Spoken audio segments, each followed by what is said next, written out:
Hello friends, வணக்கம். இன்றைக்கி நம்ம எங்கே கிளம்பிட்டோன்னா தேர் திருவிழாவுக்கு தாங்க கிளம்பிட்டோம். திருக்கொடி மாட செங்குன்றூர்னு சொல்லப்படக்கூடிய திருச்செங்கோடு தாங்க எங்கள் ஊர். அங்கே இப்போ வைகாசி விசாக தேர் திருவிழா நடக்குதுங்க.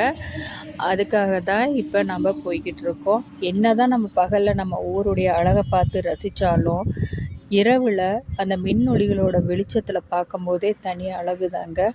அவ்வளோதாங்க, நம்ம இப்போ டவுனை நெருங்கிட்டோம். இது தாங்க வைகாசி தேர், பெரிய தேர்னு சொல்லப்படக்கூடிய அர்த்தநாரீஸ்வரருடைய தேருங்க.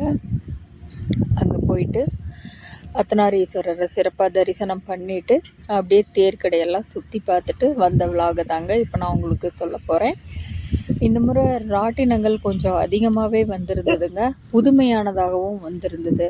புதுசாக ஒரு 2-3 ராட்டினம் வந்திருந்தது. விளையாட்டு பொருட்களில் கூட குழந்தைங்களுக்கு கண்ணை கவர்ற மாதிரி, மின்னொளி வெளியிடுற மாதிரி நல்லா டிஃப்ரெண்ட்டாக லைட் எஃபெக்ட்லாம் வச்சு நல்ல இதெல்லாம் வந்திருந்ததுங்க. நானும் என் கணவரும் பாப்பாவும் ராட்டினத்தில் போகலான்னு சொல்லி அவர் டிக்கெட் வாங்கிட்டு இருந்தாருங்க. நான் எவ்வளவோ வரலன்னு சொல்லியும் பாப்பா ரொம்ப கம்பல்ங்க, இல்லை வந்து தான் ஆகணும்னு. நான் போவேங்க, சின்ன வயசில் போனது. இப்போ ஒரு 10 இயர்ஸாக ராட்டினத்தில் ஏறதையும் விட்டுட்டேன். செட் ஆக மாட்டேங்குதுங்க. இருந்தாலும் பாப்பா ரொம்ப கம்ப்ளைண்ட் பண்ணா. சரி, செட் ஆகலின்னு அப்படியே விட்டுட்டோமே, போய் தான் பார்ப்போம் இப்போ செட் ஆகுதா என்னமோன்ட்டு தாங்க போய் பார்த்தேன். அதை பார்க்கும்போதே ஒரு மாதிரி பயமாக தான் இருந்ததுங்க. இருந்தாலும் சரி போகலாமே, சின்ன வயசு மலரும் நினைவுகளை திரும்ப கொண்டு வருவோமேன்ட்டு நானும் கிளம்பிட்டேங்க. கீழே இருந்து மேலே பொறுப்பு எதுவும் இல்லைங்க. ஆனால் மேலே இருந்து கீழே இறங்கும் போது அது ஒரு மாதிரியான அந்த நம்ம உடல் எடை அப்படியே குறைஞ்சி காற்றுல பறக்கிற மாதிரி இருக்குதுங்களா. அப்போ ஒரு மாதிரி ஃபீல் ஆகுது, ஏன்டா இதில் ஏறணும் அப்படிங்கிற மாதிரி. அப்புறம் அப்படியே ஒரு வழியாக எப்படியோ சுற்றிட்டு கீழே இறங்கியாச்சுங்க. இறங்கினதுக்கப்புறம் அந்த வாமிட்டிங் சென்சேஷன் இருந்துக்கிட்டே இருந்ததுங்க. அதனால் ஏதாவது சாப்பிட்லாமேன்னு சொல்லிவிட்டு நைட்டு 10 மணிங்க ஐஸ்கிரீம் வாங்கி சாப்பிட்டுக்கிட்டே அப்படியே கடை வீதியை சுற்றி பார்த்துக்கிட்டே வந்தாங்க.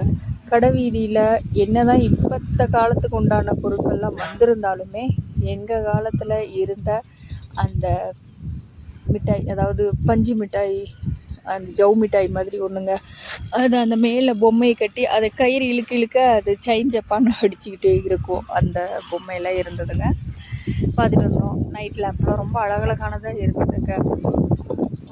நைட்டு நேரங்கிறனால எங்களால் அவ்வளோவா கடை வீதி சுற்ற முடியலைங்க. சும்மா கொஞ்சமாக மட்டும் சுற்றி பார்த்துட்டு சரி ஆன் டைம் வரைக்கும் இருக்க வேணாம் அப்படின்ட்டு கிளம்பிட்டோங்க. நல்லா இருந்ததுங்க. திரும்பவும் பகலில் ஒரு தடவை போகிறது உங்களுக்கு காட்டுறேங்க. இது ரொம்பவே டேஞ்சரான ரைடிங்காக இருந்ததுங்க. பாருங்க, பார்க்கவே பயமாக இருக்குது. இதில் போனால் நம்ம உசுராக கேட்டுருவாங்களாட்டு இருக்குதுங்க, அந்த அளவுக்கு இருந்தது. ரொம்ப கத்துனாங்க, ரொம்ப பயத்தில் கத்துனாங்க. நிறைய பேர் கீழே இறங்கி வந்தோடனே தலை சுற்றி விழுவுறதோ வாமிட் பண்ணுறதும்னு இருந்தாங்க.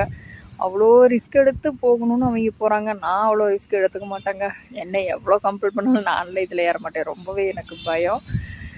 பக்கத்தில் இதுவும் சுற்றிட்டு இருந்துங்க. இந்த அளவுக்கு கூட நல்லா போக மாட்டாங்க. அந்த ராட்டினமே ஸ்லோவாக சுற்றுனால எனக்கு ஓகேங்க. நல்லா அந்த ட்ராகன் அந்த பக்கம் சுற்றிட்டு இருந்தது. எல்லாமே நல்லா இருந்ததுங்க. அந்த தலைகளாக கமுத்துறது ஒன்று இருக்குது பாருங்க. அப்பா சாமி, அதுலாம் எப்படி தான் போகிறாங்கன்னே தெரியல. சரி, அவங்களுக்கு பிடிச்சிருக்கு போகிறாங்க. ஓகேங்க, அப்படியே எல்லாம் சுற்றி பார்த்துக்கிட்டு இருந்தோம். ஆனால் எந்த திங்ஸுமே வாங்கலைங்க. நைட் டைமுங்கிறனால எதுவும் வாங்கலை. பகலில் ஒரு நாளைக்கு போயிட்டு தான் வாங்கணும். கூட்டமும் ரொம்ப அதிகமாக இருந்ததுங்க. அதனால் எந்த பொருளையும் பார்த்து பொறுமையாக வாங்குகிற அளவுக்கு இல்லை. இன்றைக்கி இந்த தேரோட ஸ்பெஷல் என்னென்னா, ஒரு 400-450 வருஷமாக ஓடிக்கிட்டு இருந்த தேர் லாஸ்ட் இயர் அர்த்தநாரீஸ்வரரை சுமந்து வந்ததோட கடைசிங்க. அதோட அந்த தேரை பழுதடைஞ்சிருச்சுட்டு ஸ்டாப் பண்ணியாச்சு. இந்த வருஷம் இந்த தேர் ரொம்பவே புது தேருங்க. ஃபர்ஸ்ட் டைம் இப்போ தான் அர்த்தநாரீஸ்வரர் சுமந்து வருது. ஆனால் இந்த முறை ஒரு அசம்பாவிதம் ஆயிடுச்சுங்க. ஆமாங்க, முதல் நாள் தேர் நிலையில் இருந்து அப்போ தான் மூவ் பண்ணுறாங்க. மூவ் பண்ணும் போதே தேர் சக்கரத்துக்கும் நிலைப்படிக்கு நடுவில் இருந்த செவ்வளவு மாற்றி ஒரு பையன் இறந்துட்டாரு. அது கொஞ்சம் சோகமான விஷயமா இருந்தாலும் விதியை நம்மளால் பார்க்க முடியாது இல்லைங்களா. அதனால் மனசை திடப்படுத்திக்கிட்டு அர்த்தநாரீஸ்வரரை சிறப்பாக கும்பிட்டுட்டு வீட்டுக்கு கிளம்பிட்டாங்க.